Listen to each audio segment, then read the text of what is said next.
How do you market yourself as a small business owner when it comes to the sales and marketing function? You're on a shoestring budget, you don't have a lot of employees.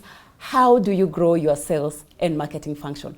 My name is Christine Kasina, and I'm happy to host this conversation by Kingdom Bank Growth Hub. They have a place called the Growth Hub where you can come in as a business owner, ask your questions, get engagement, get expert advice so you can grow in every area in your business. I am joined by Maureen Amakabane, who's a business owner, as well as a marketing expert who's going to share with us how do we grow in that area of sales and marketing. Maureen, welcome so much to this conversation. Thank you, Christine. You know, as a business owner myself, when I think about sales and marketing, sometimes it is so hard to differentiate the two. And either way, most of us don't have the budget to separate the two. Make us understand briefly, what is sales, what is marketing? And for a business owner then, how do you grow your sales and marketing on a very tight budget? Okay. So sales, true, people either combine or split. So maybe there are broad definitions, but today I'll narrow it down to marketing. Is the idea of you understanding why you want to do in the market, what you want to do in the market, and why you want to play in that market, and then how will your product get to the market. So it will be branding, it will be packaging, it will be pricing, it will be research, it will be I'm taking this product to a specific market. I'm going into the water business to sell to people in traffic, for example, or I'm going to a water business to sell to the supermarkets, for example. So that's marketing.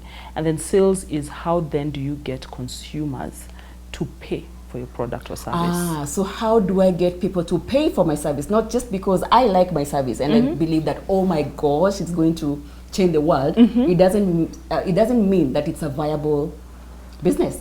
It could be viable, but you need to understand why your consumers find it valuable to them. Because until a consumer sees value, they won't part with a shilling. So you have to look at it from the consumer's perspective. That's a good point. Yes. That's a good point. So in a place where, like we've mentioned before, and I keep emphasizing on this point, that we don't have the big budgets of big corporations, how then do I market my water business, like you've mentioned? How do I market my makeup company or my food business? How do you then get to market and be out there and make the sales happen? You definitely, as a business owner, you have to look at the two components. So in the marketing spectrum, let's look at you branding your product. So do you have a brand, or do you want to say, I'm just selling makeup? And I'll give you an example. We've seen a lot of small businesses coming up in the cosmetic.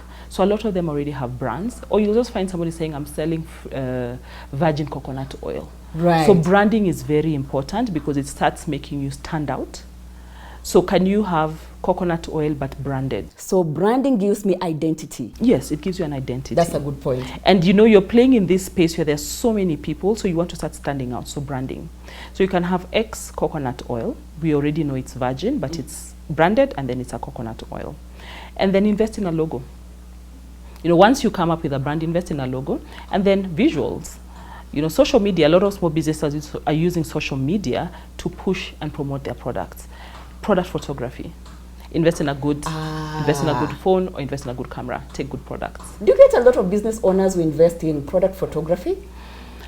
Yes, we are encouraging. I've seen, I'll give you an example, a very practical example. There's a small business who was selling fresh produce. And then they just took this produce and put it on the floor. And they took a photo. Good thing is the community that I was in was very safe, but people gave her feedback and they're like, at least put it on a tray. You know, so that it shows the cleanliness. And that's another, yes. The small things. So you might not invest in you might not have a budget for photography, but when you're doing it even on your phone, clear the space, clean it up, then take a good photo. Visuals. And then what are you saying about your product? Are you effectively communicating the value? You know, like you can tell me virgin coconut oil, for example, but what does that mean to a consumer who doesn't understand what virgin coconut oil does? Because what does it help with? You know, the truth is people buy value, not the product. Not the product. What will the product or service do for me? Not the fact that it's coconut oil. That's a good differentiator. So you might be very passionate about, I'm pushing a natural product, but if the consumer doesn't understand why it's natural and how it's going to benefit them, they can just pass it. Yes. On the sales spectrum, I would like to emphasize that business owners think about a target. So you've done all these investments. So you've gotten the product, you've shipped it, you've paid all that. A simple way to look at it is you spent maybe 10,000 shillings to start this business. How am I going to recoup? You've already priced your product. So it's simple. 10,000 divided by the price of the product will give you a number that you need to push for you to recover your money and then start making profits. So set your targets. Set your targets and say every day I want to sell 2 pieces. Or every day I want to, if you're in the service area, most of the time we talk about products and you forget about service. Right. So every day if you're in the service area and maybe you're doing events, for example, you want to say, I want to do 10 events in a year. Right. And then work backwards. How will that look like? Is it quarterly? Is it monthly? Is it bi-weekly? That kind of a thing. Set a target. It helps you focus on where you're going. It makes me wonder, Maureen, in your line of work as a marketing expert, do you get a lot of salespeople who set targets for themselves and make it happen? Or it's a struggle for most people? It's a struggle for most people who are not sales experts, but as a sales expert, that's the first thing you do. For example, if you're, because of course I come from the corporate background, and you'd be told your target for the year is maybe 20,000. You know, so you have to really break it down. Right. Make it manageable so that I know if my target for end of the day is 20,000, by month is divided by 12. By day is I work Monday to Friday. Every day I need to have sold 1 unit, 1 product, 1, you know. And there are days which are very bad days, and that's when you're always told there can be something unusual that is happening. You can go to a conference and push to recover. So it's not cast on stone, but it kind of gives you a direction. Okay. It gives you a direction on where you're going and what you need to do. Okay. Yeah. How about outsourcing your sales and marketing function? I know as business owners, literally we do everything within the business, which could be productive or counterproductive. But then again, on a shoestring budget, how then is it a possibility even to think about outsourcing your sales and marketing function? Yes, it is a possibility, but before you do that, I'll encourage business owners to take a step back. And if sales and marketing is not your expertise, like we do in many other, we see people hiring accountants. We see people hiring head of production. But why do we struggle in getting an expert in sales and marketing? Why?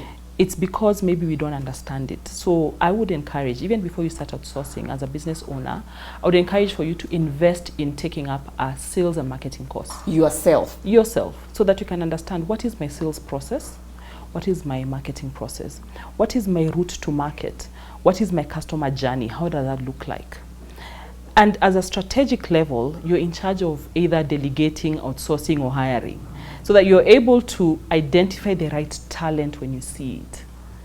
Because you have understood your product or service, absolutely, then you know this person will fit the marketing team or this person will fit the sales team, because maybe my product requires somebody who speaks Swahili. And when you see a good Swahili speaker, then you're like, I can train on the rest, but they'll be able to deliver the product. You know, that's just an example of language. Fantastic. So it's that. So as a business owner, it's very critical for you to understand your processes. Then you're empowered to make decisions, and you empower your team effectively, and you take ownership of the vision. Remember even the target you're talking about.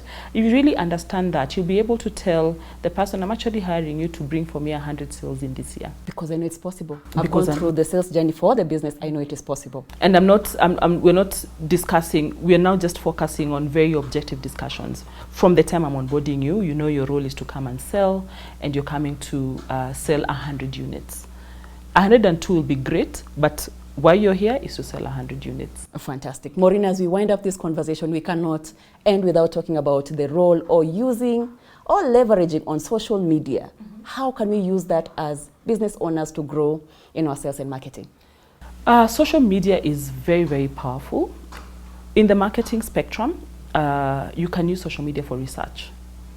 You know, you can really, remember we said you want to understand if the current products in the market or services are meeting consumer needs, because you want to create value for the consumers or the market you're targeting. So research can even be done very easily on social media. Do a Google form or do something up. Do a small survey. Send it out to people you perceive to be your ideal customers. And you see already in social media, that's already segmented. You can pick women, you can pick men, you can pick the age bracket. That's true. That's you very can true. pick a broad demographic.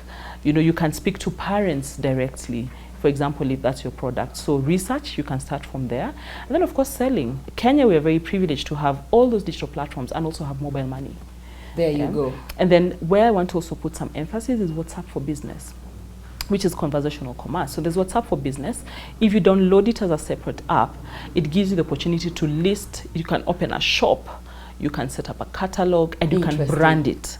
So it starts standing out and it starts going around with your brand. So also what we need to change as business owners is how we interact with our social media. And then something that I know we mentioned offline, that sometimes you get business owners who say, I'm not a social media person, but then your business needs to be seen somewhere. Absolutely. And one of the cheapest ways that can happen is on social media. Absolutely. So definitely we need to get our business owners to embrace the power of social media. They might not be there as an individual, and I know business owners who are not on social media, but their businesses are very strong on social media. Absolutely. So your brand is a different identity. Your brand bears a different identity from who you are, and it's important for you to just separate the two.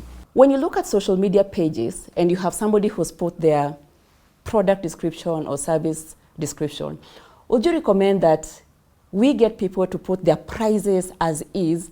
Because we get a lot of people say DM for inquiries, direct message for inquiries.